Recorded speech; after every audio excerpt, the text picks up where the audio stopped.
खुलुमबाय बेयो बड'लेण्ड इंखं टेलिभिजन दिनै 2025 रबिबार खालि सानसेनि बरादखौ नोंथांमोननि खाथियाव लाबोदों आं सदानन्द दैमारिया।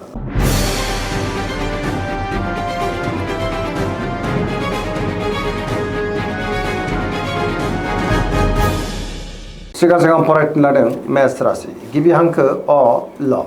दिनैनि साना जोबोर मोजां गोसोखौ दिनै जोबोर गोजोननाय मोनगोन गुबुनजों दिनै मोजां सोमोन्दो लाखिनोबो रोंगोन बहाबा हान्थिब्ला दिनै जोबोर मोजां आरो मोजाङैनो हान्थिनोबो हागोन सुथुरखौ गोरलैयैनो फेजेननोबो हागोन गोसोनि साननायफ्रा दिनै मोगथाङाव जाफुंनोबो हागौ देहाया मोजाङैनो थागोन बहानिफ्रायबा हरखाबै मोजां खौरां फैनो हागौ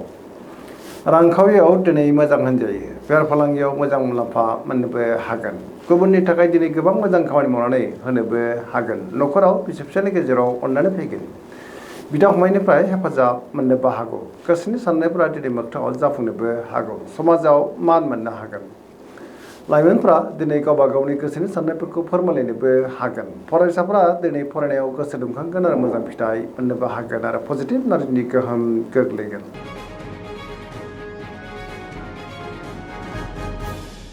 वृष राशि गिबि हांखो इ उ ब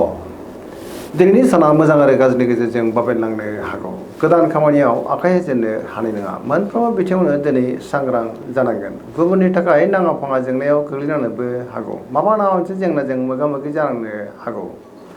मावनो लानाय खामानिफ्रा दिनै मावफुंजायोब्लाबो माबा मोनसे गोरोन्थिबो जालांनो हागौ समाजाव मानहानि जानांनो हागौ रांखावरियाव मोजां अब्लाबो नाथाय खरसाया बांनो हागौ बेफार फालांगियाव मोजां होनजायो गुबुननि थाखाय दिनै नाङा फाङा जेंनायाव गोग्लैनांनोबो हागौ न'खराव बिसि फिसायनि गेजेराव अननानै फैगोन देहाया दिनै मोजाङैनो थागोन अब्लाबो नाथाय जानाय लोंनायाव सांग्रां जानांगोन जायखि खामानि मावा मानो दिनै मोनफ्रोमबो खामानियावनो सांग्राङै मावनांगोन नेगेटिभ एनार्जिनि गोहोम गोग्लैनोबो हागौ आरो सुथुरनि गाज्रि नोजोर थानोबो हागौ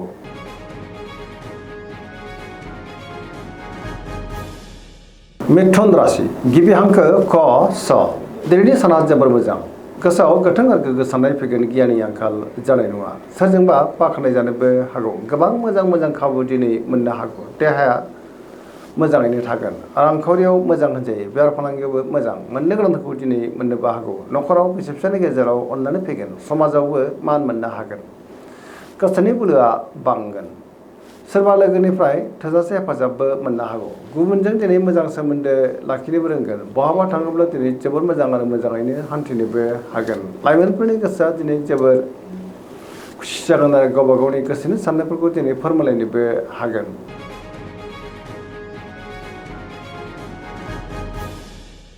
कर्कट राशि गिबि हांखो द ह दिनैनि साना जोबोर मोजां गोसोखौ जोबोर गोजोननाय मोनगोन सिगांनि बबेबा आद्रा खामानिया दिनै गोरलैयैनो मावफुंजानोबो हागौ बहाबा हान्थिब्ला दिनै जोबोर मोजां आरो मोजाङैनो हान्थिनोबो हागोन धोरोमारि बिथिङावबो दिनै गोसो दुंखांनो हागौ गोसोनि साननायफ्रा मोगथाङाव जाफुंनोबो हागौ पजिटिभ साननो रोंगोन आरो गियाननि आंखाल जानाय नङा मावनो लानाय खामानिफ्रा गोरलैयैनो मावफुंजानो हागौ रांखावरियाव मोजां होनजायो बेफार फालांगियावबो मोजां गुबुननि थाखाय दिनै गोबां मोजां खामानि मावनानै होनोबो हागोन न'खराव बिसि फिसायनि गेजेराव अननानै फैगोन सोरजोंबा बाख्नाय जानोबो हागौ फरायसाफ्रा दिनै फरायनायाव गोसो दुंखांगोन आरो मोजां फिथाइ मोननो हागोन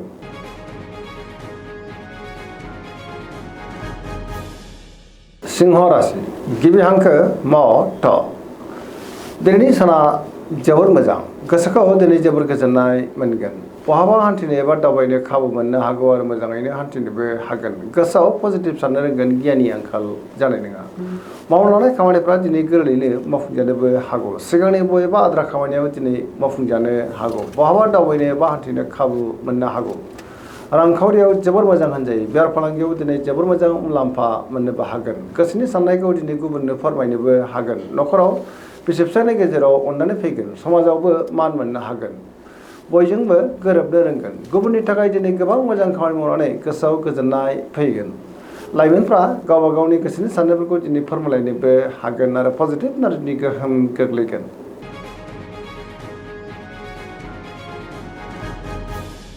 कन्या राशि गिबि हांखो प ट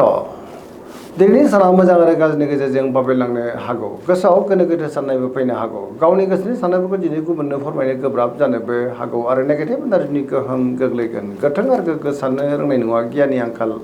जानोबो हागौ सोरजोंबा रायखोमा जानोबो हागौ रांखावरियाव दिनै बारा मोजां नङा होनजायो नाङा फाङा खरसाया दिनै बांनोबो हागौ बेफार फालांगियावबो बारा मोजां नङा देहाया मोजाङैनो थागोन अब्लाबो नाथाय जानाय लोंनायाव सांग्रां जानांगोन सोरजोंबा एना एनिबो जानो हागौ नेगेटिभ एनार्जिनि गोहोमबो गोग्लैनो हागौ लाइमोनफ्रा गावबा गावनि गोसोनि साननायफोरखौ दिनै फोरमायलायनो हायोब्लाबो नेगेटिभ एनार्जिनि गोहोम गोग्लैनोबो हागौ मोनफ्रोम बिथिङावनो दिनै सांग्रां जानाया गाहाम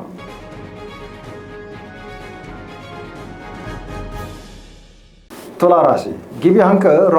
थ दिनैनि साना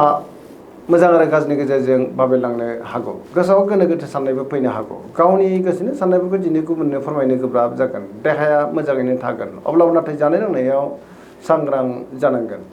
रांखावरियाव मोजां होनजायो बेफार फालांगियाव दिनै जोबोद मोजां मुलाम्फा मोननोबो हागोन न'खराव बिसि फिसायनि गेजेराव एना एनि फैनोबो हागौ समाजाव मानहानि जानांनोबो हागौ गुबुननि थाखाय नाङा फाङा जेंनायाव गोग्लैनांनोबो हागौ सेंग्रा सिख्लाफ्रा गावबा गावनि गोसोनि साननायफोरखौ दिनै फोरमायलायनोबो हागोन गोसोआव नाथाय नेगेटिभ साननाय फैनोबो हागौ नेगेटिभ एनार्जिनि गोहोमबो गोग्लैनो हागौ मोनफ्रोमबो बिथिङावनो दिनै सांग्रां जानाया गाहाम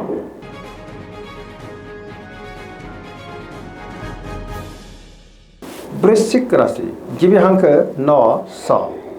दिनैनि साना मोजां आरो गाज्रिनि गेजेरजों बाबेलांनो हागौ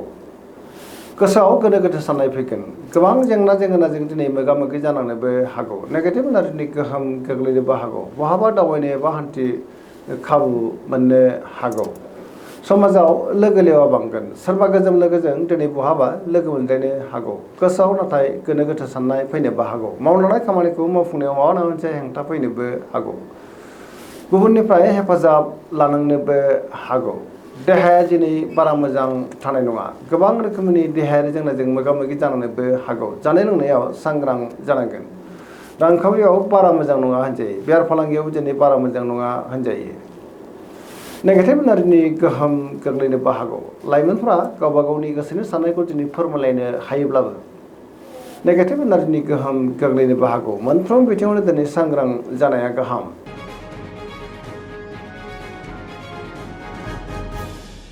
धनु राशि गिबि हांखो ध फ भ दिनैनि साना मोजां आरो गाज्रिनि गेजेरजों बाबेलांनो हागौ मावलांनाय खामानिखौ मावफुंनायाव माबा नङा मोनसे जेंना सोमजिनोबो हागौ गुबुननि थाखाय दिनै नाङा फाङा जेंनायाव गोग्लैनांनोबो हागौ गोसोनि साननायफोरा देबार नांगोन रांखावरियाव बारा मोजां नङा होनजायो मोननो गोनांखौ दिनै मोननो गोब्राब जागोन सोरजोंबा थगायजानोबो हागौ बेफार फालांगियाव बारा मोजां नङा होनजायो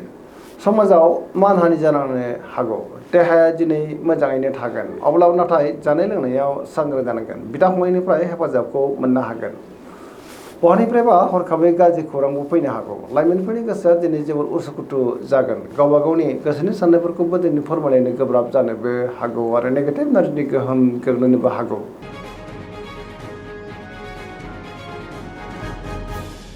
मकर राशि गिबि हांखो ख ज दिनैनि साना मोजां आरो गाज्रिनि गेजेरजोंनो बाबेलांनो हागौ गोसोआव गोनो गोथो साननाय फैनो हागौ गुबुननि थाखाय दिनै नाङा फाङा जेंनायाव गोग्लैनानैबो हागौ सुथुरनि गाज्रि नोजोर थानोबो हागौ मावलांनाय खामानिखौ मावफुंनायाव माबा नङा मोनसे गोरोन्थि जालांनोबो हागौ रांखावरियाव मोजां अब्लाबो नाथाय खरसाया बांनो हागौ गुबुनजों दिनै मोजां सोमोन्दो लाखिनो गोब्राब जागोन मोनफ्रोमबो खामानिखौ मावफुंनायाव माबा नङा मोनसे हेंथा फैनोबो हागौ गोदान खामानियाव आखाइ होजेननो हानाय नङा बिदा फंबायनिफ्राय हेफाजाबखौ मोननो हागोन सेंग्रा सिख्लाफोरा दिनै गावबा गावनि गोसोनि साननायफोरखौ दिनै फोरमायलायनो हायोब्लाबो नेगेटिभ एनार्जिनि गोहोमबो गोग्लैनो हागौ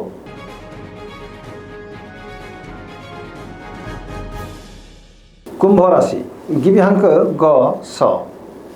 दिनैनि साना जोबोर मोजां गोसोखौ दिनै जोबोर गोजोननाय मोनगोन सोरजोंबा बाख्नाय जानोबो हागौ गोबां मोजां मोजां खाबु दिनै मोननोबो हागौ सिगांनि बबेबा आद्रा खामानियाबो दिनै गोरलैयैनो मावफुंजानो हागौ बहानिफ्रायबा हरखाबै मोजां खौरां मोननोबो हागौ समाजाव मान मोनगोन रांखावरियाव मोजां होनजायो बेफार फालांगियावबो दिनै जोबोद मोजां मुलाम्फा मोननोबो हागोन गोबां मुंदांखा सुबुंजों दिनै बहाबा लोगो मोनलायनोबो हागौ देहाया मोजाङैनो थागोन बिमा बिफानिफ्राय अननायफोरखौ मोननो हागोन बिसि फिसानि गेजेराव दिनै अनलायनाया बांगोन आरो पजिटिभ एनार्जिनि गोहोम गोग्लैगोन।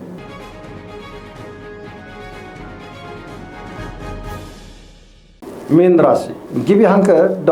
स दिनैनि साना जोबोर मोजां सोरजोंबा बाख्नाय जानो हागौ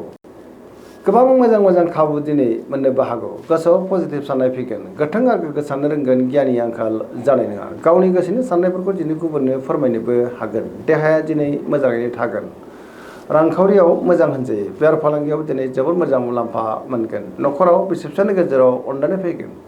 सोरजोंबा बाख्नाय जानोबो हागौ लाइमोनफोरनि गोसोआ दिनै जोबोर खुसि जागोन आरो गावबा गावनि गोसोनि साननायफोरखौ दिनै फोरमायनोबो हागोन फरायसाफोरा फरायनायाव